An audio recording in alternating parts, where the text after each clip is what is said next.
Ito po guys yung limang smartphone na marirecommend ko sa inyo na meron pong Snapdragon 8 Elite and yet guys, meron din po silang malaking discount ngayong sale. Simulan po natin sa medyo compact phone nga po na 6.59 inches lang. Pero overall po na kanyang display, talagang flagship pa rin po. Ito pong si Redmi K90, aka Poco F8 Pro 5G. Mula sa may display po niya, mula sa may build quality, at camera niya, hindi po kayo makukulangan sa kanya. Lalo kung performance nga po ang mahalaga sa atin. Simple lang po guys ang design niya, pero grabe po yung kanyang performance. Si Poco F8 Pro din po guys ang pinakamurang 8 edit na lumabas sa atin dito nga po sa mga global release na mga smartphone na nasa around 20k lang po yung presyo. Hindi po sila nagkakalayo guys ang presyo nga po ng kakambal niya na si Redmi K90 na China ROM version nga po ng Poco F8 Pro 5G. Kaya talagang maganda rin po i-consider ang Poco na smartphone nga po na yan. Dahil nga po maganda po yung overall na specs na makukuha natin. Meron siyang 50 megapixel na main camera, 50 megapixel po na telephoto lens, saka 8 megapixel ultra wide with 20 megapixel na front selfie camera. Yung ganyan pong klase ng camera setup, masyado pong maganda yan guys, para sa isang smartphone na nakapokus po sa may gaming. Kung medyo nalilitan po kayo sa may 6.59 inches sa display nga po ng Poco F8 Pro, ito po guys si OnePlus A6 na mayroong 6.83 inches.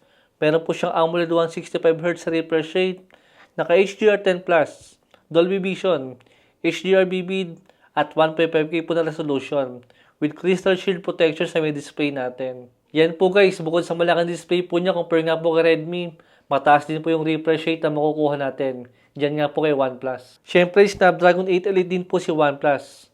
Ang wala lang po dito kay OnePlus guys, yung 50 megapixel po na telephoto lens na nandyan po kay Redmi. Pero para sa akin guys, hindi na po big deal yan na mas maganda nga po yung camera ni Redmi compare nga po kay OnePlus. Dahil mas malaki po yung display naman ni OnePlus at mas malaki po yung battery at mas mabilis po yung charger. Meron po siyang 7.8 mAh sa battery at meron po siyang 120 watts sa charger. Diyan nga po kay OnePlus. Siyempre, premium din po ang built-in design nga po ni OnePlus dahil meron po siyang IP68 and IP69K na ratings. Saka meron po siyang aluminum frame. Ang isang gusto ko pa nga po kay OnePlus compare nga po kay Redmi is mas maganda po yung kanyang software. Pero kung sanay ka naman sa may HyperOS nga po ni Poco or ni Redmi, I think hindi naman problema yan. Kung nakukulangan ka pa kayo sa may display po ni Redmi saka po ni OnePlus, eto pong susunod na smartphone natin. Bukod sa napakalakas po niya sa may gaming, mas maganda pa po yung kanyang display. Ito po guys si iQOO Neo 11. Naka LTPO AMOLED display po siya na madalang nga po ang ganyang klase ng display panel sa mga around 20,000 or kulang 30k nga po ng mga presyo. Yung ganyang klase po ng specs sa mga display. Naka 6.82 inches po siya with 144Hz sa refresh rate. Naka HDR10+. Saka mataas din po yung ating resolution na meron pong 2K na resolution guys. Mas mataas po yan guys kay OnePlus saka nga po kay Redmi. Dahil naka 1.5K lang po siya na resolution. Isa pang features po sa may display niya is meron din po siyang anti-reflective coating.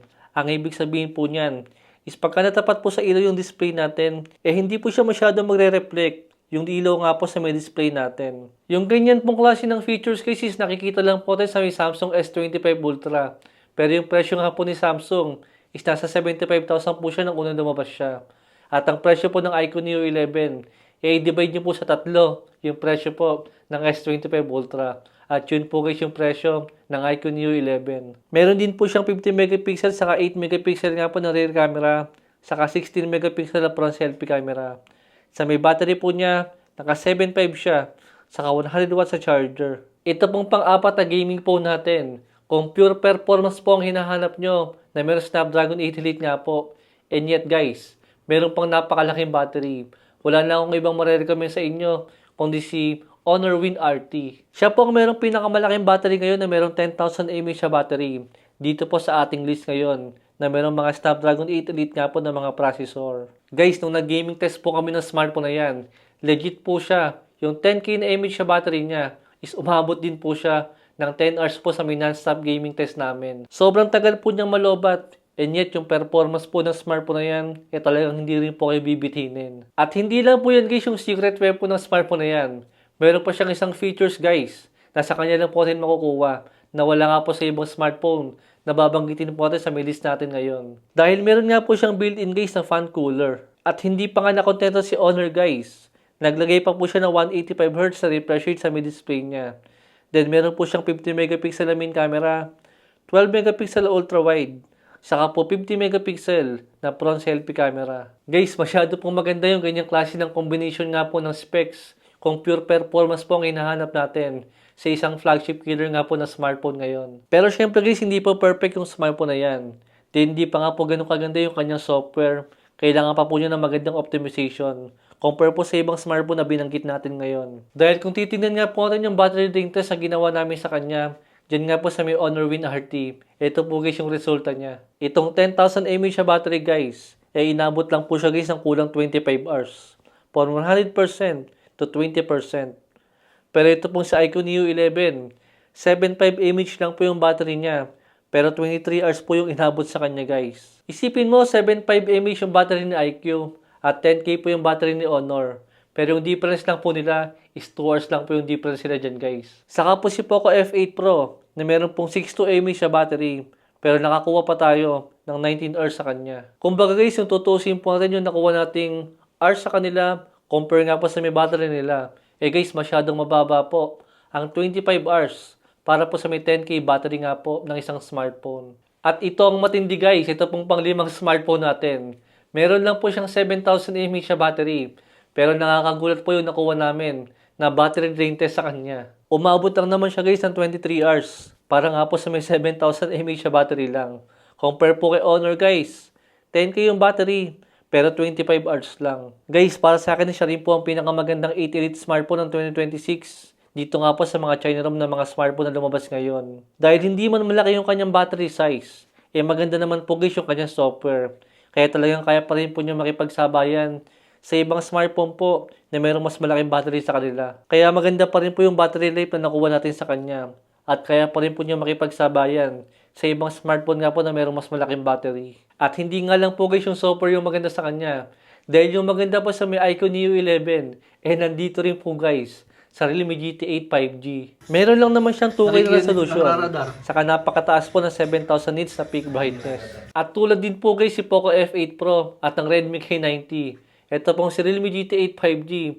Meron din po siyang telephoto lens na 50 megapixel. At hindi basta-basta guys yung kanyang sensor dito. Naka-Ricoh GR sensor po siya. Kaya talagang sobrang panalo po nitong si Realme GT8 para sa akin. Bukod sa kanyang performance, sa kanyang display. Ganun din po sa kanyang camera guys. Napakaganda po niya. Kumbaga guys, yung mga nagustuhan nyo po kay Redmi, yung nagustuhan nyo kay OnePlus, yung nagustuhan nyo kay iQOO, at yung nagustuhan nyo kay Honor, nandito po lahat. Nandiyan po lahat yung kay Realme GT8 5G. Naka 8 Elite nga po siya ng processor. Mas better po na display. Pero better din po ng camera. Maganda rin po yung software niya. At matagal pa malobas yung kanyang battery. Lahat po ng link guys sa mga smartphone na nabanggit natin ngayon, meron po tayong link dyan po sa may comment section. At sigurado meron din po silang malaking discount ngayon. At para sa inyo guys, alin po sa 5 smartphone na pinaka-the best po para sa inyo? Comment nyo na lang po sa may comment section. Palike na lang po guys yung video natin kung nakatulong po sa inyo. Thanks for watching.